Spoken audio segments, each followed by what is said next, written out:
तो finally Spiderman across the spider-verse movie हमें देखने को मिल चुकी है और मैं उम्मीद करता हूं कि आप में से बहुत से लोगों ने ये मूवी देख ली होगी, बट दोस्त पीपल जिन्होंने अभी तक इस मूवी को नहीं देखा है तो मैं उम्मीद करूंगा कि वो इस वीडियो में कम से कम स्पॉइल होने वाले हैं। तो वीडियो को स्टार्ट करते हैं। तो वीडियो स्टार्ट करते ही मैं सबसे पहले बात करना चाहूंगा कि मूवी के टीजर के आने तक, आज इस मूवी के आने तक हमें ढेरों क्लिप्स और टीवी स्पॉट देखने को मिले हैं, लेकिन फिर भी अगर आप उन सबको कंबाइन करके उनके ऊपर अगर थ्योरीज बनाने वाले हैं तब भी आप इस चीज का आइडिया नहीं लगा पाएंगे कि हमें मूवीज में क्या कुछ देखने को मिला है। मैं ये कहूंगा कि ये मूवी बिल्कुल ही अनएक्सपेक्टेड थी और मेरे लिए ये बहुत ही गजब का एक्सपीरियंस रहा है। ये बात तो हम पहले से जानते थे कि हमें इस मूवी में विलन कौन देखने को मिलने वाला है, द स्पॉट, और मैं ये भी कहूंगा कि ये इस मूवी का बहुत ज्यादा ही बेहतरीन विलन रहा है। लिटरली पूरे स्पाइडरवर्स के स्पाइडरमैन एक साथ मिलकर भी इसका कुछ नहीं कर पाए हैं और अभी तक बाजी इसी के हाथ में रही है और हमें आने वाली मूवीज में भी इसका बहुत ही ज्यादा मेजर रोल देखने को मिलने वाला है। बेसिकली अगर इस सोनी के स्पाइडरवर्स एनिमेटेड मूवी की बात की जाए तो ये मूवी एक्सप्लोर करती है माइल्स मोरालेस की स्टोरी को।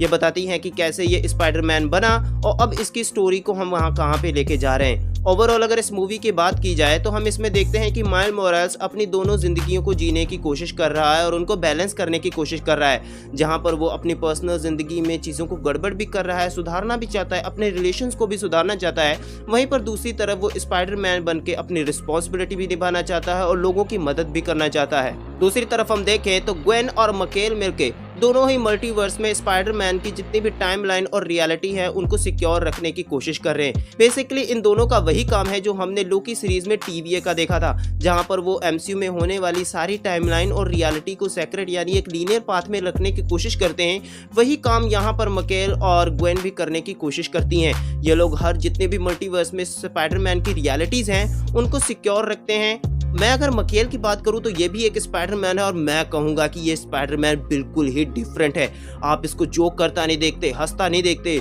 इतना ज़्यादा ही मैच्योर और डेडली है कि अपने डिसीजन के लेते वक्त ये बहुत ही ज़्यादा ब्रूटल हो जाता है। तो स्पॉट माइल्स के यूनिवर्स में पहुंचता है जहां पर माइल्स उसको रोकने की कोशिश करता तो है लेकिन उतनी जल्दी रोक नहीं पाता, जिसके बाद ग्वेन भी वहां पर पहुंचती है स्पॉट को रोकने के लिए, क्योंकि ये इस यूनिवर्स का है ही नहीं, ये दूसरे यूनिवर्स के इस यूनिवर्स में आया हुआ है माइल्स के लिए, क्योंकि इसके माइल्स के साथ कुछ पर्सनल प्रॉब्लम्स थी। लेकिन इसको रोकते वक्त जब पूरे स्पाइडरवर्स के लोग इसको मिलकर रोक रहे होते हैं, इसी के बीच में माइल्स को पता चलता है कि हर स्पाइडरमैन ने अपने किसी एक शख्स को खोया है, क्योंकि कहा जाता है ना great power come with great responsibility. उसी तरह माइल्स का भी फ्यूचर ये है कि माइल्स को अपने फादर को खो देना है, जिसके बाद ही वो रिस्पॉन्सिबल बन सकता है। लेकिन माइल्स यहाँ पे कहता है कि वो ऐसा नहीं कर सकता, वो हर चीज़ को परफेक्टली बचा सकता है, वो दुनिया को भी बचा सकता है और अपने फादर को भी बचा सकता है, जिसके ऊपर मकेल भड़क जाता है भाई इसके ऊपर। वो कहता है ऐसा तो बिल्कुल नहीं होने वाला, हर स्पाइडरमैन ने किसी ना किसी को खोया है तो तुम्हें भी खोना होगा, क्योंकि अगर तुमने ऐसा नहीं किया तो तुम्हारी रियलिटी बिल्कुल ही बाकी के स्पाइडरमैन से अलग हो जानी है,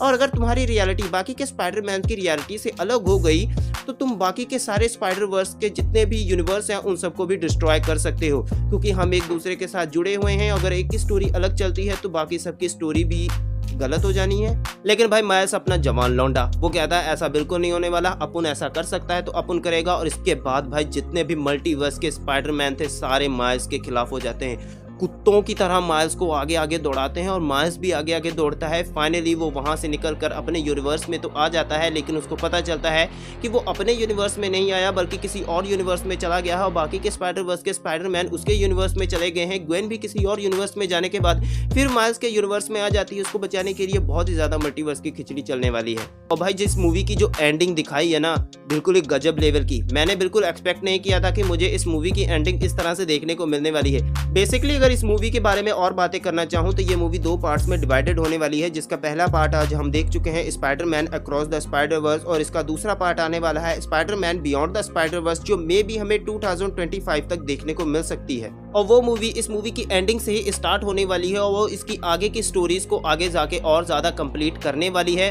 और मुझे लगता नहीं है कि इसके अलावा हमें वो भी एक मूवी देखने को मिलने वाली है, क्योंकि हो सकता है इसके अलावा हमें और ज्यादा मल्टीपल मूवीज देखने को मिल जाएं, या ये लोग सोनी वाले एनिमेटेड में ही अपना स्पाइडरमैन का यूनिवर्स खड़ा कर दे, क्योंकि सोनी के पास अब स्पाइडरमैन है और उसको देख के वो बहुत ही अच्छा खेल रहे हैं। इसी मूवी के बीच में हमें काफी ज्यादा अच्छे रेफरेंस देखने को मिलते हैं, कुछ सवाल कुछ जवाब और काफी चीजें देखने को मिलती है, जिसमें सबसे पहले हमें ये पता चलता है कि यहाँ यहाँ का यूनिवर्स वेनम के यूनिवर्स को भी एक्सेस कर सकता है, क्योंकि जब स्पॉट अलग अलग यूनिवर्सेस में ट्रैवल कर रहा होता है तो वो एक बार वेनम के यूनिवर्स में भी ट्रैवल करता है। इसी के बीच में हमें एंड्रयू गारफील्ड का स्पाइडरमैन भी देखने को मिल जाता है। हाँ, ये बात तो करना भी जरूरी है कि इस मूवी में हमें हमारा इंडियन स्पाइडरमैन पवित्र प्रभाकर भी देखने को मिला है, और मैं कहूँगा कि इस मूवी में उसको अच्छा खासा फुटेज दिया गया है और उसने भी अपनी रियलिटी को बाकी के स्पाइडरमैन की रियलिटी से चेंज कर लिया है, क्योंकि उसके यूनिवर्स में भी किसी को मरना था लेकिन वो मरा नहीं है। और इसके अलावा हमें ये भी बात पता चलती है कि हमें आने वाली स्पाइडरमैन की जितनी भी एनिमेटेड मूवीज हैं उसमें इंडियन स्पाइडरमैन पवित्र प्रभाकर का काफी अच्छा खासा रोल देखने को मिलने वाला है।